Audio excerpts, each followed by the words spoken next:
Ya, pada kesempatan kali ini, kita akan membicarakan mengenai, format makalah ilmiah, tapi dalam bahasa Indonesia. Nah, di lain kesempatan nanti juga Ibu akan mengenalkan apa saja gitu format makalah ilmiah atau publikasi ilmiah dalam bahasa Inggris. Tapi sebenarnya kurang lebihnya sama saja, kontennya, kurang lebihnya formatnya sama, cuman yang satu diterjemahkan ke bahasa Inggris. Nah, untuk format makalah ilmiah dalam bahasa Indonesia ini, eh, itu kita akan mengenal bagaimana pengertian makalah, kemudian bagaimana sistematika makalahnya, kemudian bagaimana teknik penulisan makalah. Makalah ilmiah itu artinya adalah publikasi ilmiah atau penelitian, jadi hasil penelitian yang dipublikasikan ke dalam jurnal atau ke dalam dunia akademik lewat yang bisa diakses lewat online seperti itu ya. Kemudian untuk pengertian makalah itu sendiri, jadi makalah itu adalah salah satu jenis karya tulis ilmiah yang membahas satu permasalahan tertentu gitu sebagai hasil kajian pustaka ataupun kajian lapangan. Nah, makalah ini dia juga digunakan sebagai suatu sarana gitu ya untuk menunjukkan kemampuan pemahaman terhadap isi dari berbagai sumber yang digunakan untuk memecahkan suatu masalah. Jadi bukan rangkuman. Jadi makalah itu lebih ke peneliti itu menyajikan hasil-hasil penelitiannya, kemudian juga menerapkan bagaimana prosedur atau prinsip atau teori yang berhubungan dengan suatu pertanyaan klinis tertentu gitu, dan kemudian di penelitian tersebut itu digunakan untuk memecahkan masalah. Jadi makalah itu sebenarnya bukan rangkuman tapi bagaimana solusi pemecahan pertanyaan-pertanyaan atau hipotesis-hipotesis klinik yang diajukan. Kemudian ciri khusus makalah yang baik itu adalah data yang digunakan itu mempunyai validitas yang tinggi, itu serta analisis serta interpretasinya haruslah objektif. Nah, selain itu juga makalah harus mampu menunjukkan kejujuran ilmiah dari penulis.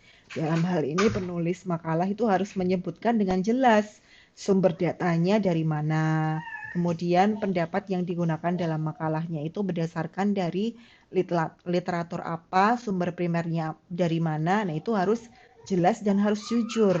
Jadi tidak diklaim atas hasil penelitiannya sendiri gitu, tapi dalam literatur review atau penelusuran atau telaah jurnal yang lain itu harus mengacu pada sumber yang jelas sebelum mengacu pada kesimpulan penelitian kalian sendiri. Kemudian makalah itu juga harus menggunakan bahasa yang jelas, tegas, singkat, sederhana, dan juga teliti. Dan juga makalah itu harus sistematis dan utuh. Nah, fungsi yang harus dipenuhi sebuah makalah itu antara lain itu adalah untuk melatih penulis agar mampu menyusun karya ilmiah itu secara benar dan juga cermat. Selain itu juga diharapkan fungsi yang harus dipenuhi sebuah makalah atau publikasi ilmiah itu adalah bisa memberikan manfaat gitu bagi perkembangan konsep ilmu pengetahuan ataupun pemecahan masalah gitu. Jadi misalnya apakah apa apakah antibiotik tertentu itu bisa menjadi prevensi mencegah resistensi dari antibiotik dari infeksi bakteri sekunder apa misalnya seperti itu. Kemudian yang B itu sistematika makalah. Itu makalah itu terdiri atas bagian awal, isi, dan juga penutup. Nah, bagian awal itu terdiri atas halaman judul, kata pengantar, daftar isi, dan bisa berupa daftar gambar atau tabel atau lampiran, atau lambang atau singkatan jika diperlukan. Nah, bagian isinya itu adalah ada yang namanya pendahuluan. Nah, pendahuluan itu itu masuk ke bab 1. Nah, itu bisa berisi latar belakang, kemudian rumusan masalahnya apa, tujuannya, kemudian manfaat makalahnya apa, dan metode penyusunan makalah. Untuk pembahasannya itu ada tinjauan atau kajian teoretis dan juga pembahasan. Kemudian untuk penutup itu bisa menyimpulkan atas isi penelitiannya dan juga saran. Saran yang disarankan oleh penulis untuk penulis lain gitu, agar nantinya kalau penulis lain itu mau meneliti bagian apanya lagi lanjutannya itu agar tidak ada kekurangannya itu harus seperti apa. Nah, itu hal-hal yang bisa dimasukkan ke saran. Kemudian untuk bagian penutupnya itu terdiri atas daftar pustaka dan juga lampiran jika ada. Nah, itu sistematikanya itu bisa dilihat di tabel berikut. Ini bagian awal tuh apa saja, kemudian bagian isi dan bagian penutup itu apa saja. Kemudian untuk teknik penulisan makalah itu ada yang namanya judul. Nah, judul itu dia harus menggambarkan isi tulisan dan juga dia harus dirumuskan secara singkat dan jelas. Kemudian kata-kata kuncinya itu harus dipilih sehingga keseluruhan isinya itu nanti bisa terwakili dari judulnya itu.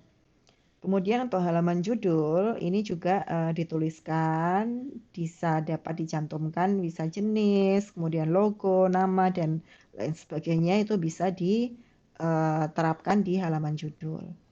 Kemudian untuk kata pengantar, nah itu dalam kata pengantar itu bisa diuraikan sebagai berikut. Nah itu bisa ucapan-ucapan atau ungkapan rasa syukur dari penulisnya.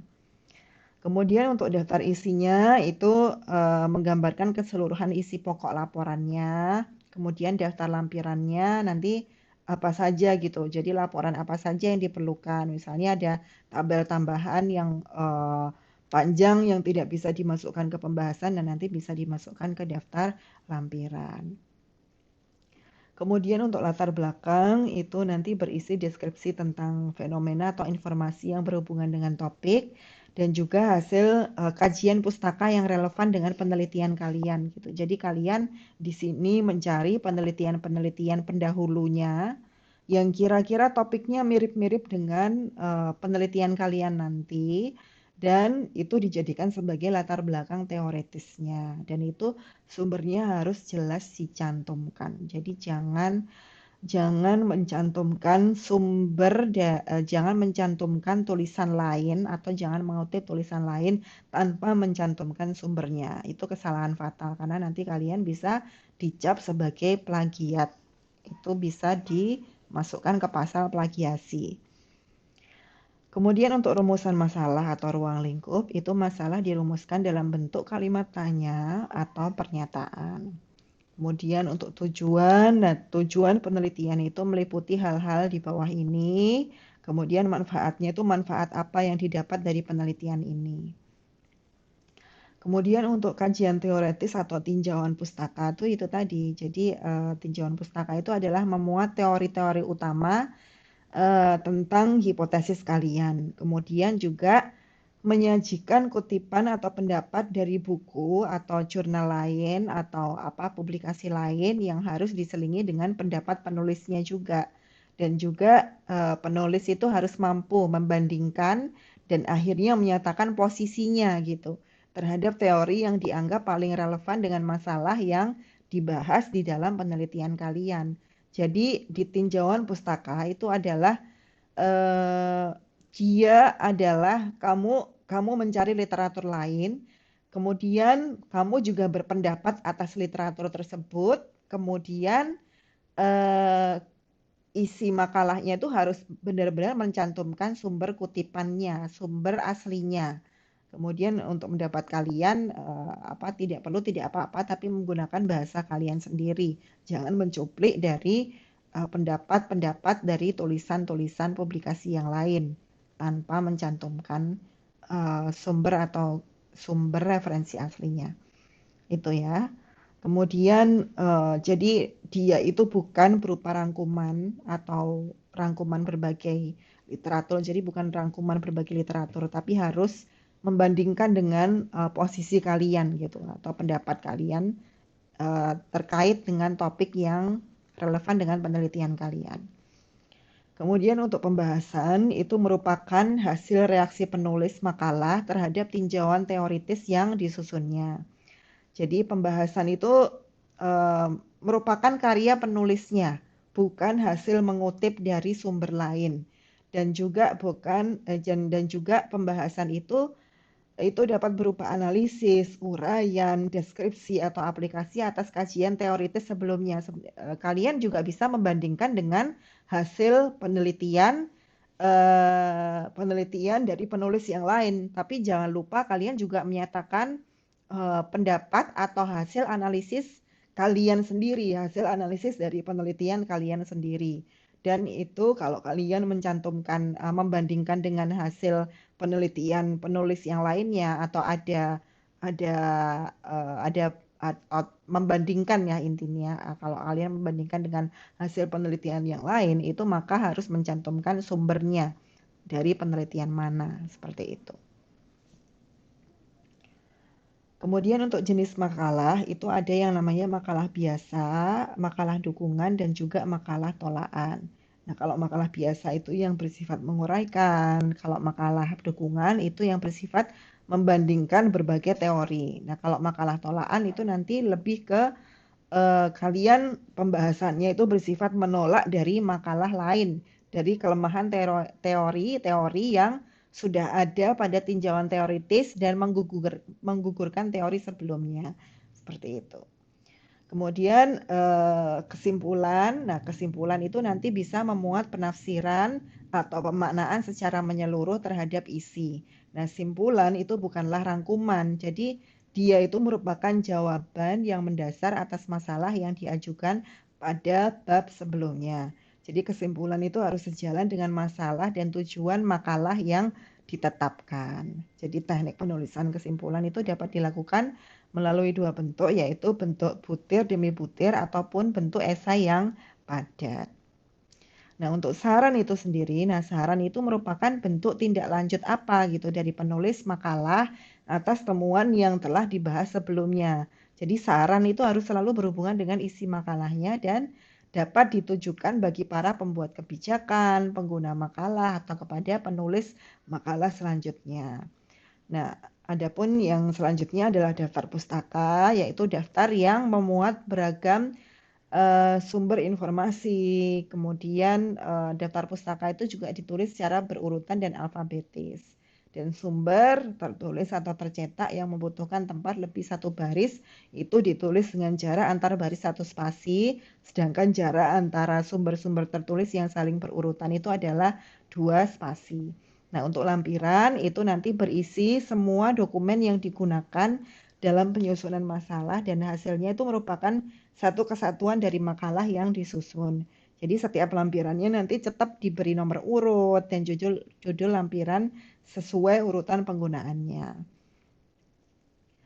Jadi seperti itu ya. Jadi tugas ini tidak untuk dikerjakan. Jadi seperti itu adalah format makalah ilmiah. Jadi kita mengenal apa-apa saja sih bagian makalah ilmiah. Jadi kalau kita mau melakukan kajian critical appraisal atau telaah jurnal atau telaah literatur, nantinya kita bisa mengetahui bagian-bagiannya apa saja gitu, bagian-bagian apa dari jurnalnya, dari publikasi ilmiah itu terlebih dahulu.